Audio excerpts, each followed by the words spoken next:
قل بفضل الله وبرحمته فبذلك فليفرحوا هو خير مما يجمعون. Alhamdulillah, as I went out in the break, I saw that the rain was pouring down. So Alhamdulillah, there's rahmah, there's mercy coming down already. So it's already a blessed event. Prophet sallallahu alaihi wasallam, Allah subhanahu wa ta'ala describes the Prophet sallallahu alaihi wasallam in the Quran, وَمَا أَرْسَلْنَاكَ إِلَّا رَحْمَةً لِلْعَالَمِينَ. We did not send you except as a mercy for all of mankind. It's interesting that Allah subhanahu wa ta'ala said لِلْعَالَمِينَ, for all of the worlds. He didn't say لِلْمُسْلِمِينَ. He didn't say only for the Muslims. So the Prophet sallallahu alaihi wasallam is not only a mercy, a rahmah for Muslims, for obvious reasons, he's also a rahmah for the non-Muslims. And you might think, how is he a rahmah for the non-Muslims? The first thing is, in this world, he benefited non-Muslims, even if they did not become Muslims. Allah subhanahu wa ta'ala tells us in the Quran that, other nations were destroyed with their disobedience to the prophets. But the Quraysh, the Jahili Arabs were not. And this is because وَأَنْتَ فِيهِمْ. Allah subhanahu wa ta'ala tells them that because the Prophet sallallahu alaihi wasallam was amongst them, so he kept the punishment of Allah subhanahu wa ta'ala away from them. In numerous narrations, if you look at the seerah, you see the almost outpouring of compassion that the Prophet sallallahu alaihi wasallam had for non-Muslims. It's natural to have mercy and compassion for your students, for your neighbours, for your friends, people that are close to you, your family. But it's rare to have mercy and compassion for not only people that you don't know, but your enemies, people that absolutely hate you. In the Battle of Uhud, if you think about the Battle of Uhud, when the Arabs, the enemies were trying to kill the Prophet sallallahu alaihi wasallam, someone's trying to kill you, what's your reaction going to be? To defend yourself, you probably get angry as well, you probably want revenge. So they asked the Prophet ﷺ, make dua. Ask Allah subhanahu wa ta'ala to curse these people. Because you're Rasulullah, you're the Prophet of Allah subhanahu wa ta'ala. You make dua, Allah subhanahu wa ta'ala is not going to reject it. And the Prophet ﷺ said, I was not sent as a curser. I was only sent as mercy.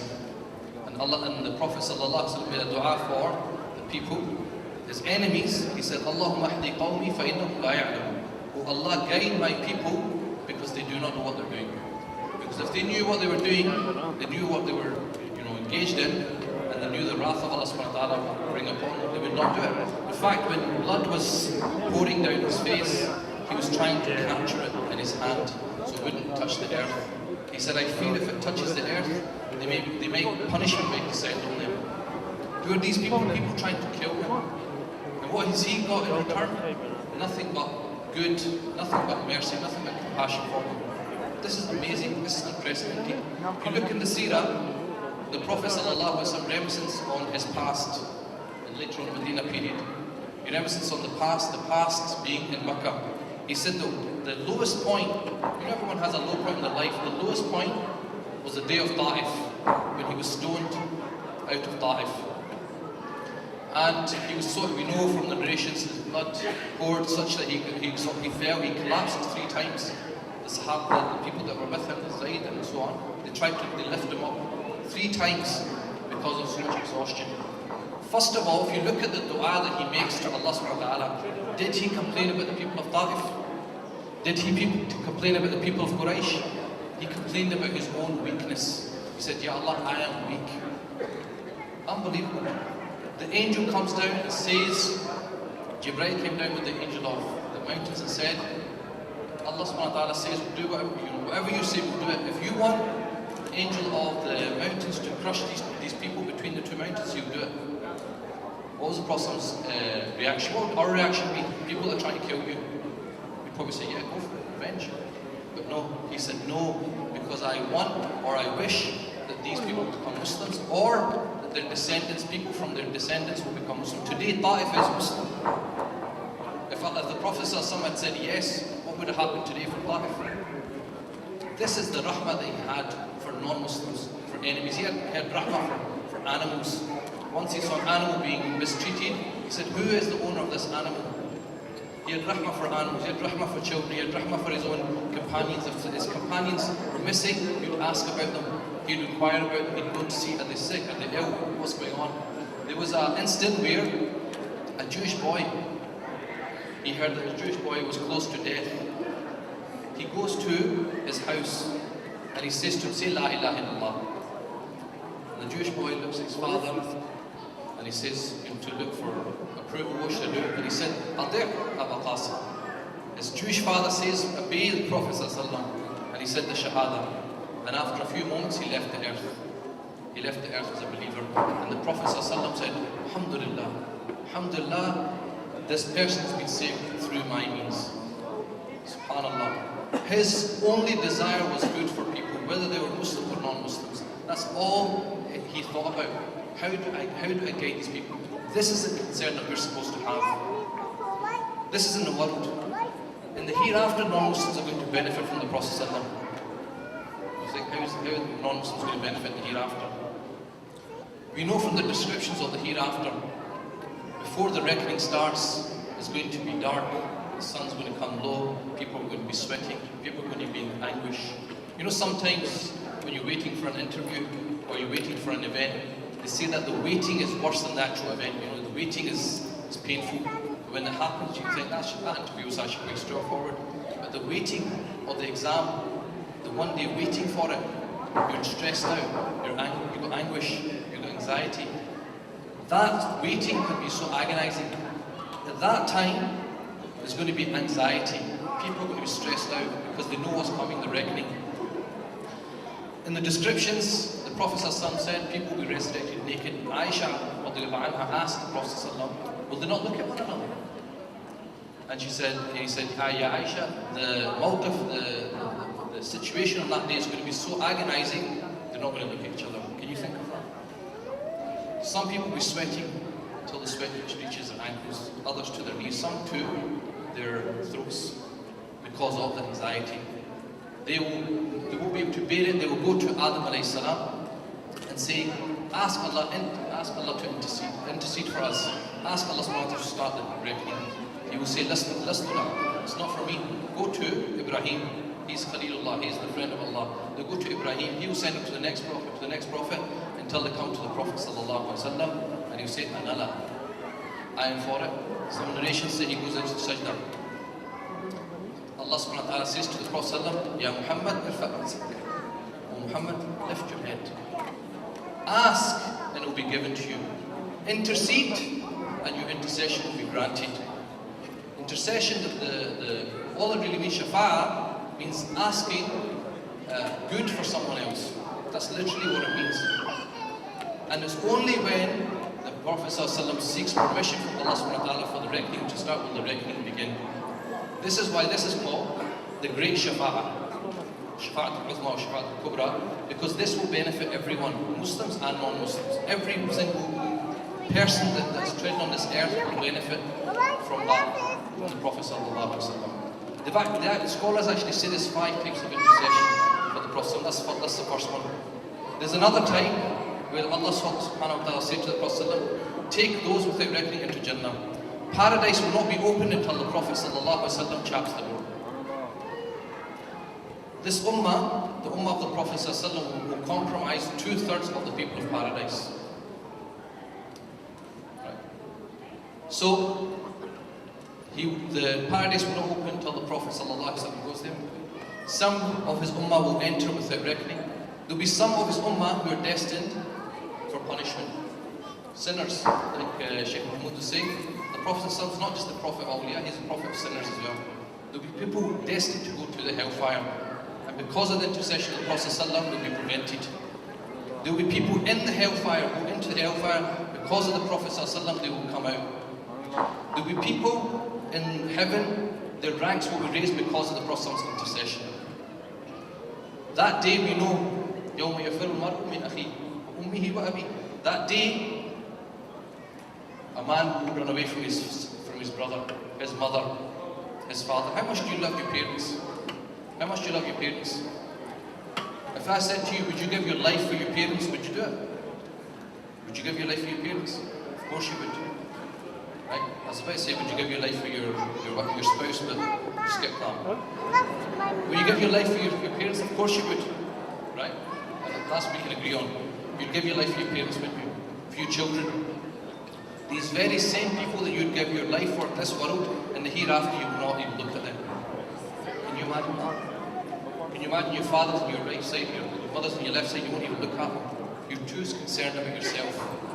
Every single person will be concerned about himself, apart from one individual. One individual will not be concerned about himself, he'll be concerned about other people. Who is that individual? It's your Prophet sallallahu alaihi wasallam. The Prophet sallallahu alaihi wasallam said, Ummati, Ummati. Ya Allah, my followers, my people. In this earth, he was concerned about the rest of creation. In that time, he will also be concerned about the rest of creation. He does not. He didn't live his life for himself. He lived it for others. And if we're true followers of the Prophet ﷺ, we'll do the same. At that time, think about it. You could be one of those people who's going to hellfire. What if the angels are dragging you to the hellfire? No, I can't. You can't even put your finger. Put the gas on. Try and put your finger in there for 1 minute. You can't handle it. How are you going to handle hellfire? When it's dark, this is nothing. This fire, this world is nothing. It's going to be darker than darker.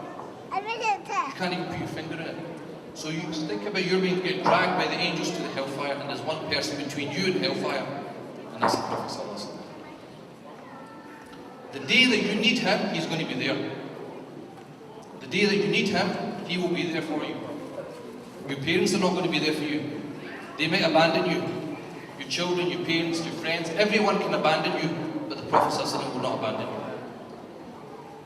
Have you done anything special with your life? Most of us are born Muslims. Your name might be Khalid or Imran or whatever it is.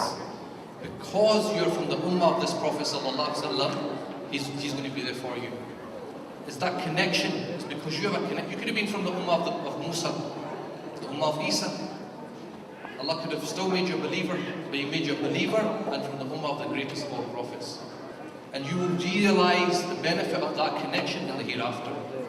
When you're going to the hellfire and the Prophet prevents it, or you're in the hellfire and the Prophet brings you out of it from his intercession. So how much should we love him? What do we owe him?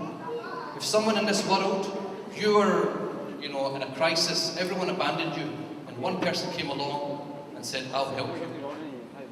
How would you feel? If you were in debt, if everything was going to go, you were going to go bankrupt, and someone saved you, someone said, there you go, here's the money. You'd say, I'm indebted to you, wouldn't you? I'm indebted to you. Whatever you want in your life, just call me. It doesn't matter what time of the day it is, I'll be there for you. Because you will not forget that favour. That's in this world. What about that favour that the Prophet ﷺ is going to do for us in the hereafter? How much should we love him? How much should we be connected to him? If we think that we're going to come to an event once a year, we're lovers of the Prophet ﷺ, you're deluded. Having connection to the Prophet ﷺ is all the time, 24/7. The point of these gatherings is just to kind of encourage ourselves to do even more. We have to have a regular connection. A lot of the scholars here, from over the UK, Shaykh Mahmud from Germany, a lot of them are classes, Seerah classes, Shema'il classes, teaching about the Prophet ﷺ, teaching about the Sharia. These are the classes that you need to connect yourself with. If I ask the question, do you love the Prophet ﷺ? Is anyone going to say no? The second question is, where's your proof? You're making a claim. You are claiming that you love the Prophet ﷺ. I'm asking you, where's your proof? You and the Prophet, where's your proof? Where's your connection? Prove it to me. If a husband says to his wife, I love you, then he doesn't do anything. He doesn't provide for her. He doesn't bring her flowers. Right? He's not good to her. He's not nice to her. Does that mean anything? It's just words, isn't it? So we can't just keep talking all the time. There has to be proof. And the proof is following in his way. The proof is following his sunnah. The proof is when the most beloved name comes to you, Muhammad sallallahu alaihi wasallam. When you hear his name, your heart moves. You want to be in a gathering where his name is mentioned. You want to be in a gathering where his characteristics, his life is talked about. If you love the Prophet sallallahu alaihi wasallam and he loves you, the Prophet loves you. He was concerned about you in this life and he's concerned about you hereafter. Aisha, one day the Prophet ﷺ made a dua for her. And he said to Aisha, are you pleased with this dua? And she said, yes. And he said, this dua, I make it every night for my woman. Every single night. How many nights have you got up for the Prophet ﷺ? How many nights have you got up and remembered him? And I'm saying this to myself as well. All of us. We owe him so much. We are indebted to him for, primarily for what's going to happen in the hereafter, because that is the time, that is the most critical point in your existence, and he's going to be there for us. So where are we? What have we done for him? How much of his sunnah have we learned? How much of his faith have we propagated? This compassion that he had for his non-Muslim society, do we have that same compassion for our non-Muslim society? Do we have that same compassion for our communities? I had a sister, the other day, and I can't go into details of the case because it was horrific. Some real serious abuse she had over 20 years. And, we need to really make dua for some of that. And she said to me, she said, I went to these Muslim organizations, I went to these religious leaders, I tapped on their doors, and no one helped me. Where is our compassion gone? Where is our rahmah? There's people she said to me, she goes, there's people falling through the nets, and no one cares. There's people, I've dealt with people who've left Islam, born Muslims have apostated. Where were we? People need our help, yet we're so concerned about ourselves, and then we go and pat ourselves in the back. I'm a lover of the Prophet ﷺ. Someone draws a cartoon, all of a sudden you're on the streets. You don't pray, selling drugs, selling alcohol, and then all of a sudden you're a defender of the Prophet ﷺ. What is that? Who are you fooling? If we love the Prophet ﷺ, we have to prove it to ourselves. You have to prove it to yourself. And the Prophet ﷺ, and I'll finish with this, the Prophet ﷺ loved his ummah. And if you love the Prophet ﷺ, you will love his ummah. And if you love his ummah, you will not dare to ever harm them. You will never dare to do anything to disturb them. Al-Muslimu man salim al-Muslimuna min yadi wa lisan. The Muslim is the one who other Muslims are safe from his tongue and hand. That's the Muslim. Because he loves and cares and he's compassionate for himself and his family and others around him. Because he's following the sunnah of the Prophet ﷺ. May Allah subhanahu wa ta'ala increase our connection with the Prophet ﷺ. May he make us worthy to be from his ummah, from his servants, from people who tread the path of the sunnah of the Prophet ﷺ. So that Allah subhanahu wa ta'ala is pleased with us, and when we see the Prophet ﷺ at the hawd, inshallah, the pool where we will drink from the water of the pool, and when we see the Prophet ﷺ, he's pleased with us. Sallallahu ala sayyidina Muhammad, wa alihi wa sahbihi wa sallam taslima kathira.